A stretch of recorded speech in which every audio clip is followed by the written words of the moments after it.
So hello everyone, welcome back to the channel. So आज हम करने वाले हैं क्लास 11th अकाउंटेंसी का chapter number 6, that is rules of debit and credit. ये आपका मोस्ट इंपॉर्टेंट चैप्टर रहने वाला है क्योंकि यहां से आपकी actual accounting, actual practical portion शुरू होने वाला है। सो आज हम जानेंगे कि क्या होते हैं ये रूल्स ऑफ डेबिट क्रेडिट। उससे पहले हम जानेंगे कि डेबिट क्रेडिट का एक्चुअली में मतलब क्या है। तो बहुत ही इंटरेस्टिंग लेक्चर रहने वाला है, चाहे ये लेक्चर हो चाहे नेक्स्ट लेक्चर हो। इन दो लेक्चर से हम इस चैप्टर को अच्छे से फिनिश कर रहे होंगे। तो बहुत अच्छे से एक एक चीज आपको करनी है। सारे के सारे नोट्स अगर आप चाहते हो क्लासेस के, तो आपको नीचे डिस्क्रिप्शन में टेलीग्राम का लिंक मिल जाएगा, वहां पे ज्वाइन कर सकते हो। व्हाट्सएप चैनल ज्वाइन कर सकते हो, वहां पे हम डेली बेसिस पे एमसीक्यूज पोस्ट करते हैं, सो दैट आप एमसीक्यूज की प्रिपरेशन वहीं से खत्म कर लो अपनी। तो आइए अब आज की क्लास को ज्यादा देर ना करते हुए शुरू करते हैं, और शुरू करते हैं रूल्स ऑफ डेबिट क्रेडिट का लेक्चर नंबर 1।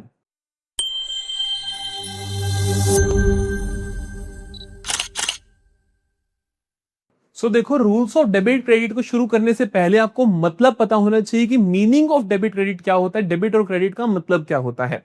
देखो, डेबिट और क्रेडिट का जब हम मतलब की बात करते हैं, डेबिट या क्रेडिट के जब हम मतलब की बात करते हैं, तो वो इसका कोई साइंटिफिक मतलब नहीं है कि अगर हम जैसे किसी चीज के मीनिंग की बात करें तो ये कोई इसका साइंटिफिक डेफिनेशन नहीं है।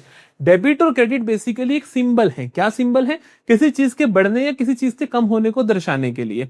जैसे कोई चीज आती है, हम प्लस माइनस करते हैं ना, जैसे कि कैश आया प्लस कर दो, कैश चला गया माइनस कर दो। तो डेबिट क्रेडिट भी वैसे ही सिंबल है।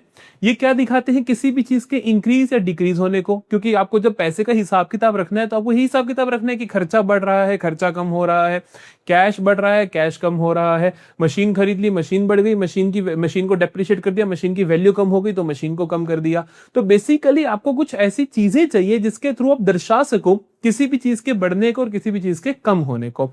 तो डेबिट एंड क्रेडिट क्या है? Debit and credit are the symbols. ये क्या है? Symbols used to show increase and decrease. क्या दिखाने के लिए भला? इंक्रीज और डिक्रीज दिखाने के लिए क्या है, ये सिंबल्स यूज किए जाते हैं। किसी चीज के बढ़ने को डेबिट कह दो तो उसके कम होने को क्रेडिट कहना पड़ेगा। ये पक्के बात चलते एक दूसरे के अपोजिट है। अब आप ये गलतफहमी मत पाल लेना कि हर चीज का बढ़ना डेबिट होता है, ये गलत है।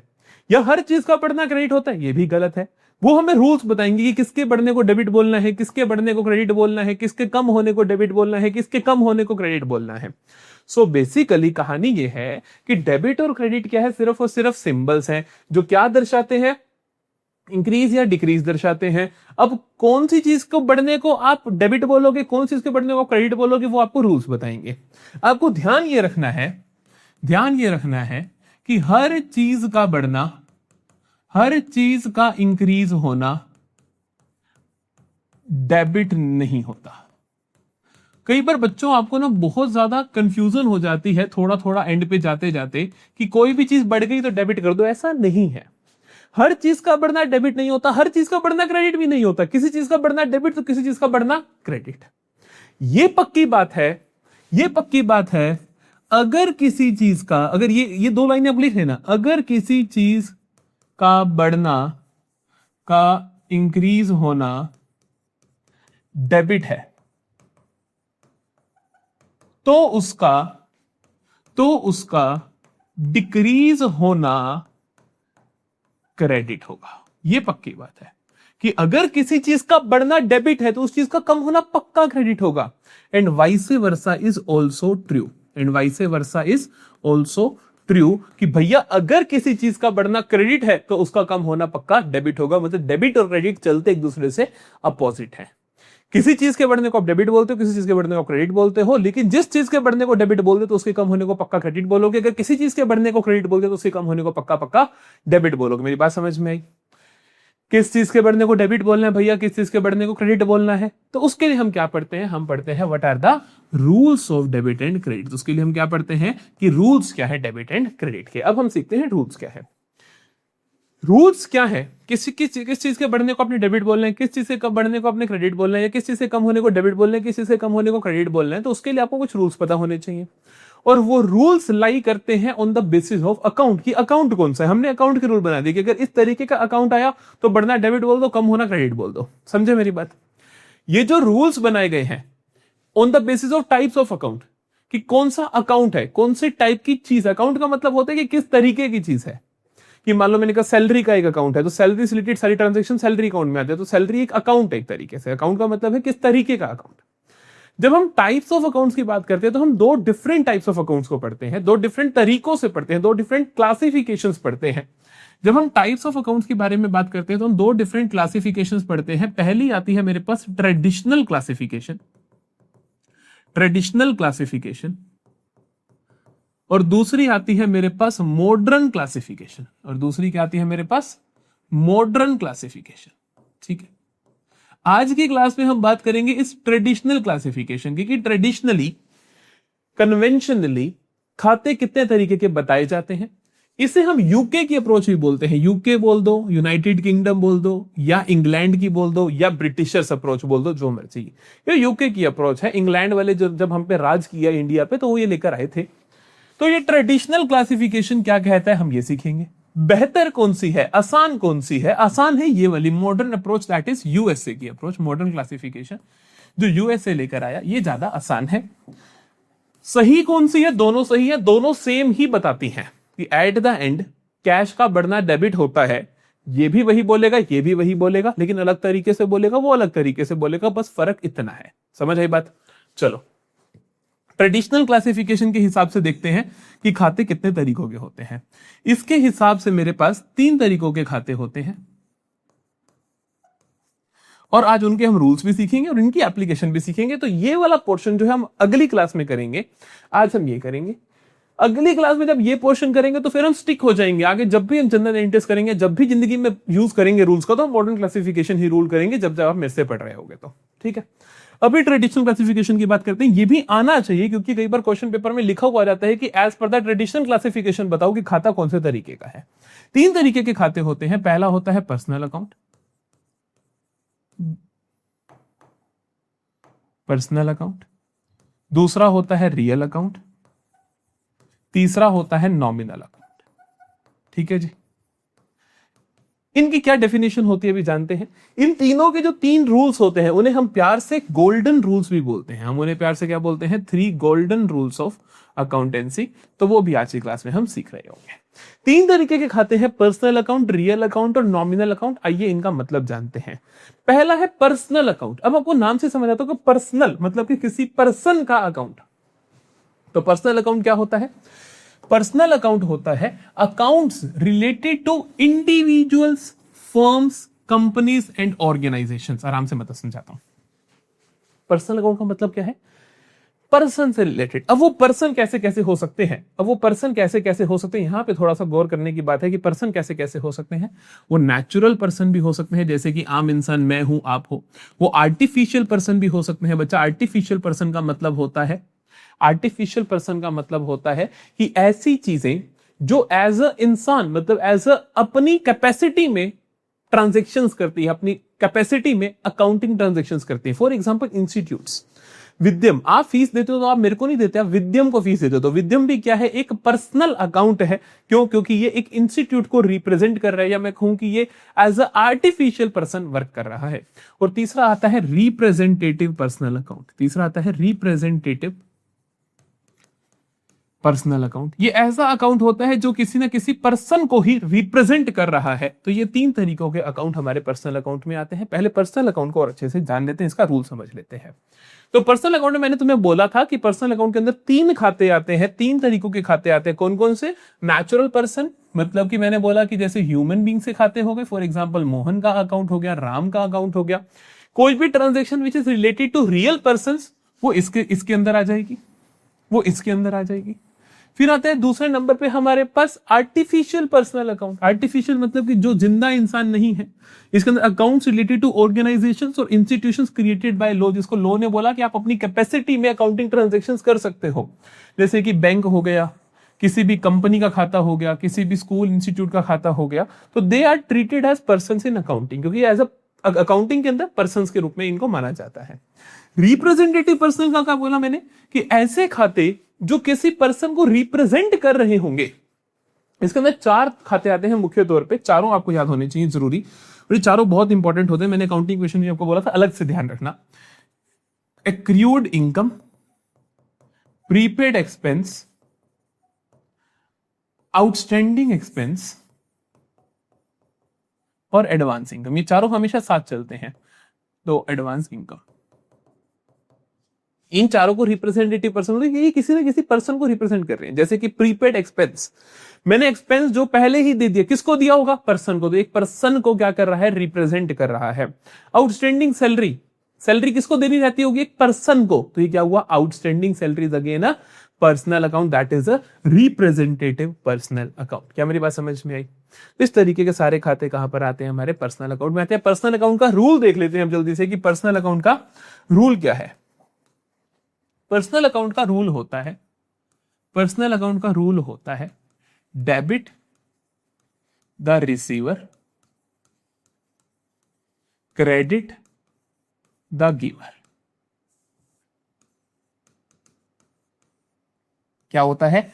Debit the receiver, credit the giver. Receiver को डेबिट करना है और गिवर को क्रेडिट करना है। भैया रिसीवर और गिवर किसको बोलना है? ध्यान से सुनना। रिसीवर या गिवर जब भी आप देखोगे तो आपने किसको देखना है? तो आपने देखना है सामने वाला पर्सन। क्या देखना है बच्चा? सामने वाला पर्सन। सामने वाला पर्सन रिसीवर है या गिवर है? सामने वाला पर्सन रिसीवर है या गिवर है? अगर सामने वाला पर्सन आपसे कुछ रिसीव कर रहा है तो आप उसको डेबिट कर दोगे। सामने वाला पर्सन आपको कुछ गिव कर रहा है तो आप उसको क्रेडिट कर दोगे। समझ आई बात? थोड़ा सा नहीं आया होगा, और अच्छे से समझो। जैसे कि एग्जाम्पल के तौर पे, जैसे कि एग्जाम्पल के तौर पे ध्यान से सुनना। मैं कहता हूं कि गुड्स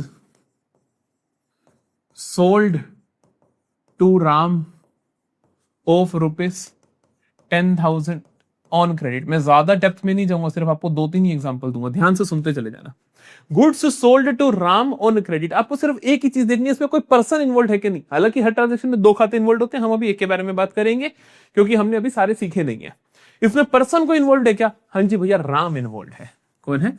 राम इन्वॉल्व है। राम को आपने गुड्स बेचे, कैसे? उधार पे बेचे। राम को गुड्स बेचे, कैसे बेचे आपने? उधार पे बेचे। तो राम को आप डेबिट करोगे या क्रेडिट करोगे, सोचना है। Debit the receiver, credit the giver. इस पर्टिकुलर ट्रांजैक्शन में राम आज पे कुछ रिसीव कर रहा है या राम आज आपको कुछ गिव कर रहा है। ये मत सोचना कि भैया हमने गुड्स बेच दिए कल को वो पैसे देगा, नहीं। आज की तारीख में बताओ कि राम इज रिसीविंग और Ram is giving. Ram is receiving, तुमने उसको गुड्स बेचे हैं, गुड्स सोल्ड टू राम, तो राम इज द रिसीवर। तो रिसीवर को क्या करोगे? यहां पे आप डेबिट करोगे। तो इसकी ट्रांजैक्शन का आंसर क्या होगा? राम का अकाउंट डेबिट होगा। समझ आई मेरी बात? हाँ कि ना? जल्दी बताओ। ठीक है, एक और ट्रांजैक्शन देखते हैं। मैं कहता हूं कि प्रीपेड एक्सपेंस, ये थोड़ा सा टफ है।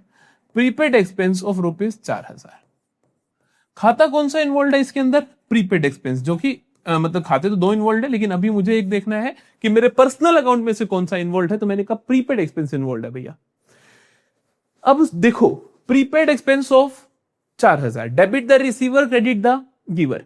आपने किसी को 4,000 रुपए प्रीपे कर दिए, पहले ही दे दिए, अभी आपने उसका फायदा नहीं उठाया है। आपने क्या करा कि इंटरनेट का बिल पहले ही दे दिया। तो सामने वाला बंदा रिसीव कर रहा है या गिव कर रहा है? जल्दी बताओ। रिसीवर है, वो आपसे 4,000 रिसीव कर रहा है, तो डेबिट द रिसीवर। तो प्रीपेड एक्सपेंस को आप क्या करने वाले हो? डेबिट करने वाले हो। समझ आई मेरी बात? ठीक है, और देखते हैं।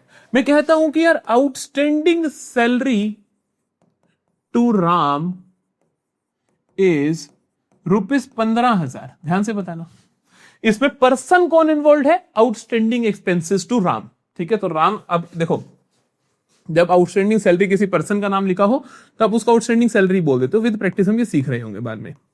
तो बेसिकली इसके अंदर जो पर्सनल अकाउंट इन्वॉल्व है वो कौन सा है? आउटस्टैंडिंग सैलरी इन्वॉल्व है।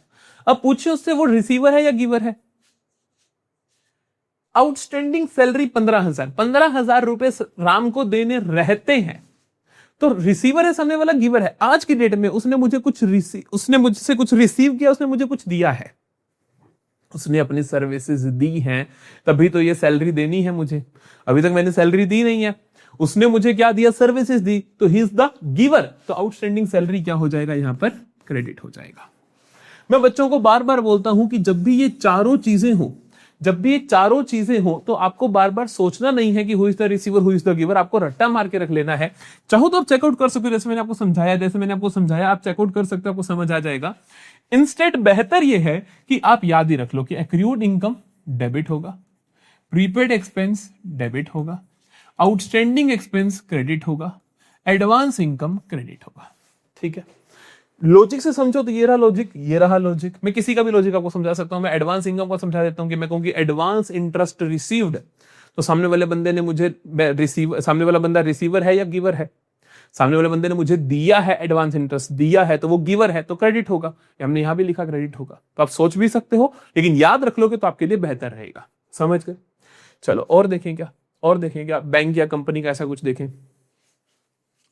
मैं कहता हूं कि loan taken from bank ₹2 lakh. मैंने 2 लाख का बैंक से लोन लिया। आपको देखना है कि इसमें पर्सन कौन इन्वॉल्व है, पर्सनल अकाउंट कौन सा इन्वॉल्व है। तो हम कहेंगे एक पर्सनल अकाउंट इन्वॉल्व हो रहा है भैया इसके अंदर बैंक नाम का। तो बैंक के ऊपर रूल क्या लगेगा? बैंक के लिए रूल लगेगा debit the receiver credit the giver. क्या बैंक मुझसे कुछ रिसीव कर रहा है या बैंक मुझे कुछ गिव कर रहा है? मैंने एक लोन लिया है, लोन लिया है तो बैंक इज द गिवर। तो बैंक को आप क्या कर दोगे? क्रेडिट कर दोगे। As simple as that. I hope आपको ये रूल समझ आ गया होगा। ठीक है, अच्छा एक और लिखें,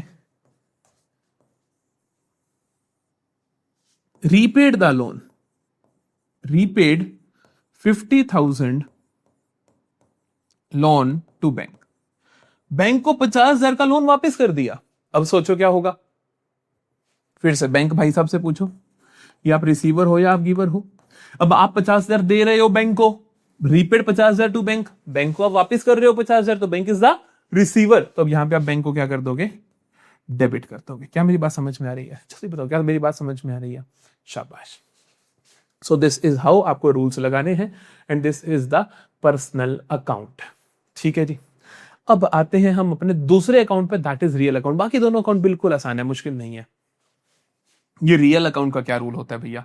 तो रियल अकाउंट का जो रूल होता है, रियल अकाउंट के अंदर क्या आता है? Accounts related to assets and properties both tangible intangible. जितनी भी एसेट्स होती है बिजनेस की, उनसे रिलेटेड जो भी खाता होता है उसे मैं क्या बोलता हूं? मेरा रियल अकाउंट बोलता हूं। कोई भी एसेट हो, जैसे कि मशीन है, लैंड है, बिल्डिंग है, ये सारी की सारी एसेट्स वो क्या आती है? मेरी रियल अकाउंट में आती है। गुडविल है, ये सब इसके अंदर आते हैं, मेरे रियल अकाउंट में आते हैं। रियल अकाउंट के रूल को समझो, रियल अकाउंट के रूल को समझो। तो रियल अकाउंट का जो रूल है वो कहता है debit what comes in, credit what goes out. जो आ रहा है डेबिट कर दो, जो जा रहा है क्रेडिट कर दो। ये नहीं कि मम्मी कमरे में, मम्मी डेबिट, मम्मी घर से कमरे से बाहर जाए, मम्मी क्रेडिट, ऐसा नहीं बोलने का है। ऐसा बोल के याद कर सकता है तू, लेकिन ऐसा बोलना नहीं है। तो बोलना क्या है? Debit what comes in, credit what goes out. कोई एसेट आ रही है बिजनेस में तो डेबिट कर दो, कोई एसेट जा रही है बिजनेस से तो क्रेडिट कर दो। चाहे वो टेंजिबल हो, चाहे वो इनटेंजिबल हो, चाहे वो करंट हो, चाहे नॉन करंट।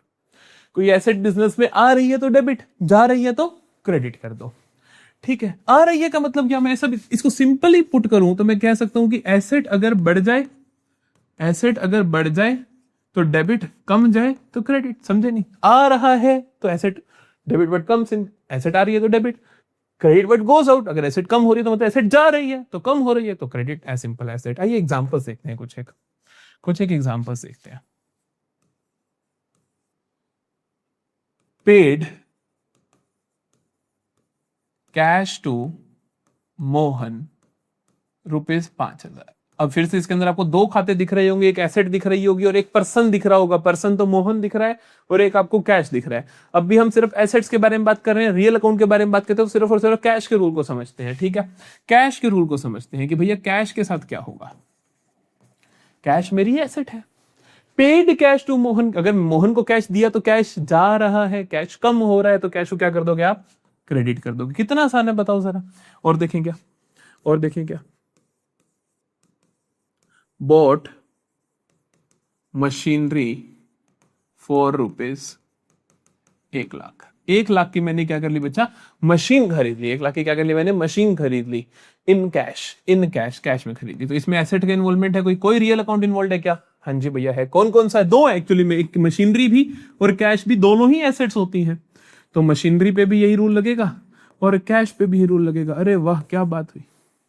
अब देखें, boat machinery for 1 lakh in cash, तो मशीनरी बढ़ गई, कैश कम हो गया। मशीनरी बढ़ गई तो मशीनरी एक एसेट है, मशीन एक रियल अकाउंट है, आ रही है डेबिट व्हाट कम्स इन, तो आप इसको डेबिट कर दोगे। कैश जा रहा है तो क्रेडिट व्हाट गोस आउट, तो कैश को क्या कर दोगे, क्रेडिट कर दोगे।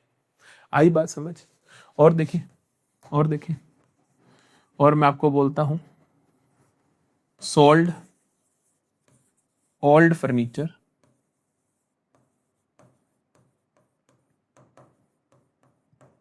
फॉर ₹10,000। आपने पुराना फर्नीचर बेच दिया। फिर से देखो कि इसके अंदर एसेट कौन से इन्वॉल्व है, एक तो फर्नीचर इन्वॉल्व है एसेट, और दूसरा कैश इन्वॉल्व है। अब कैश आ रहा है क्योंकि आपने फर्नीचर बेचा है, फर्नीचर जा रहा है तो क्रेडिट कर दो, कैश आ रहा है तो डेबिट कर दो। क्या मेरी बात समझ में आ रही है? सो ये होता है आपका रियल अकाउंट।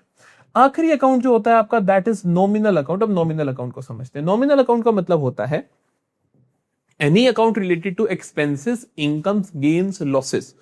कोई भी खर्चा किया, कोई भी इनकम हुई, कोई भी गेन हुआ या कोई भी लॉस हुआ, तो वो कहां पर आएगा, आपका नॉमिनल अकाउंट में आ जाएगा।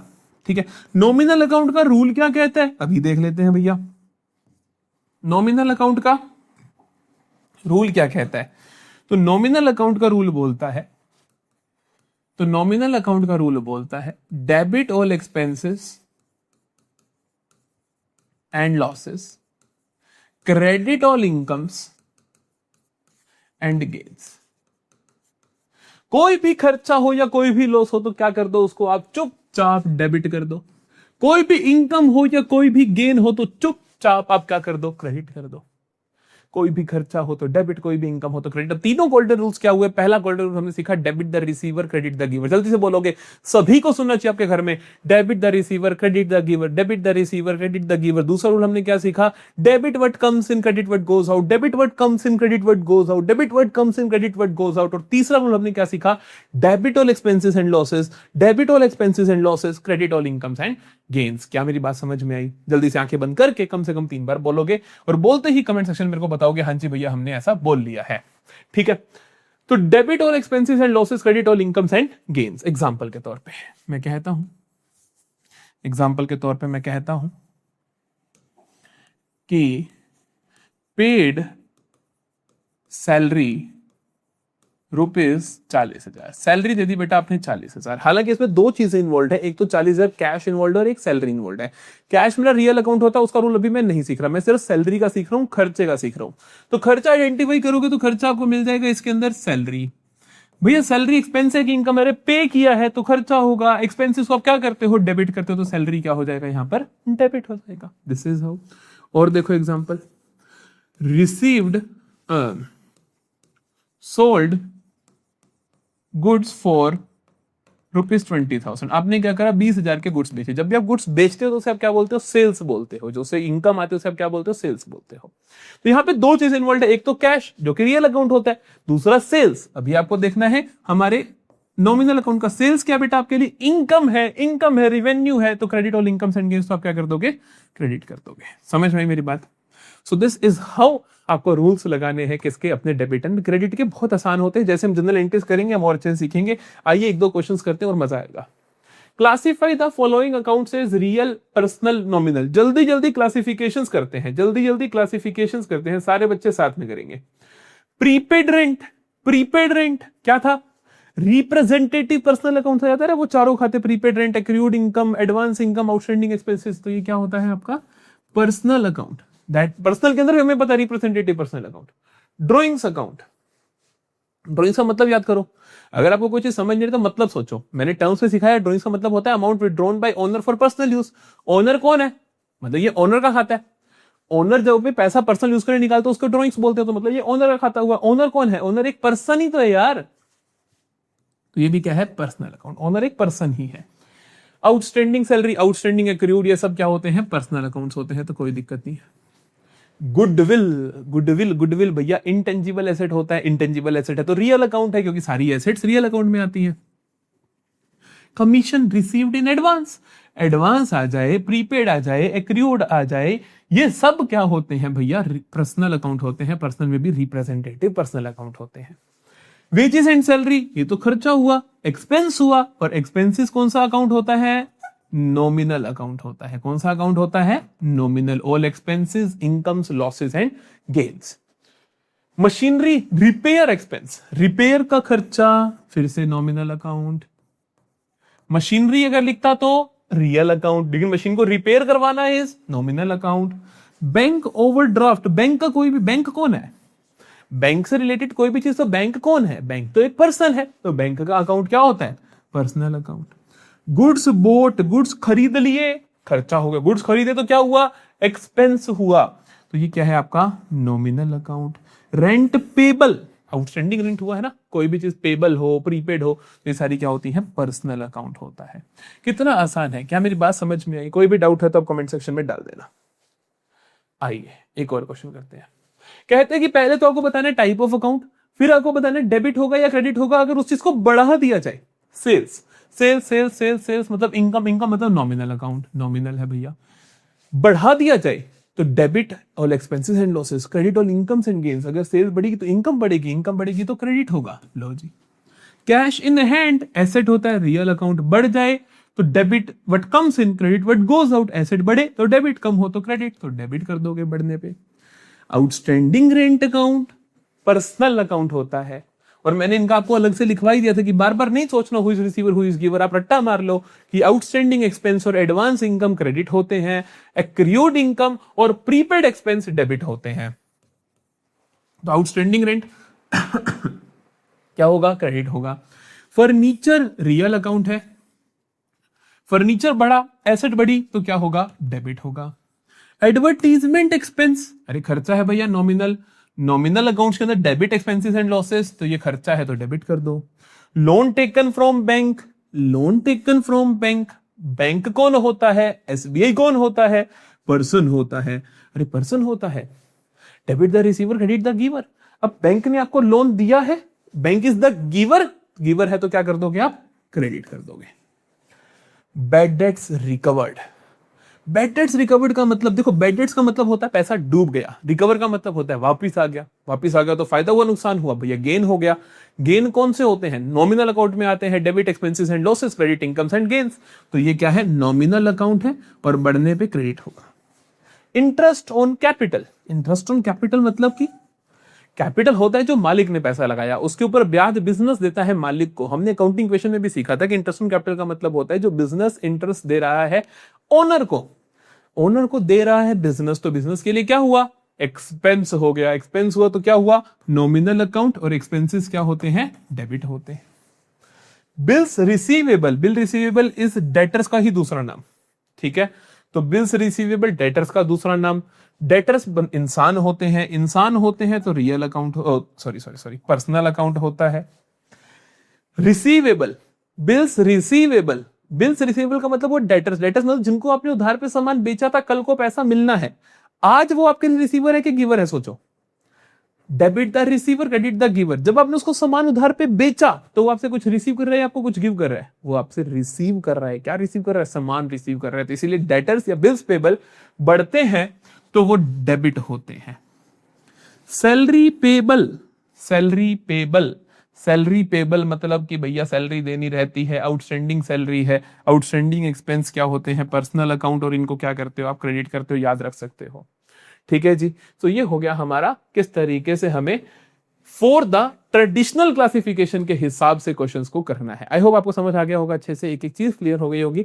रियल अकाउंट में ध्यान रखना, टेंजिबल और इनटेंजिबल एसेट्स आती है। आई थिंक मैंने बोलते हुए करंट एसेट भी बोल दिया था, तो करंट एसेट को इंक्लूड मत करना, कर लो तब भी गलत नहीं होता, क्योंकि जैसे ही मैं नेक्स्ट क्लास में जाऊंगा तो सेम रूल लग जाएगा, कोई बड़ी बात नहीं होती। बट अगेन लिखते हुए हम बोलते हैं टेंजिबल एंड इनटेंजिबल। ठीक है जी। तो आज की क्लास को करते हैं यहाँ पर एंड। आई होप आपको अच्छे से rules of debit and credit समझ आ गए होंगे। ये बहुत इंपॉर्टेंट चैप्टर है, ठीक है? तो इसका नेक्स्ट क्लास भी जरूर देखना, मिस आउट मत करना, मॉडर्न क्लासिफिकेशन। और अगर यहां तक पहुंच गए हो तो जल्दी से कमेंट सेक्शन में डन लिख के जाना, ताकि मुझे पता चले कौन कौन बच्चा मेरे साथ पढ़ रहा है। मिलते हैं अगली क्लास में मॉडर्न क्लासिफिकेशन के साथ।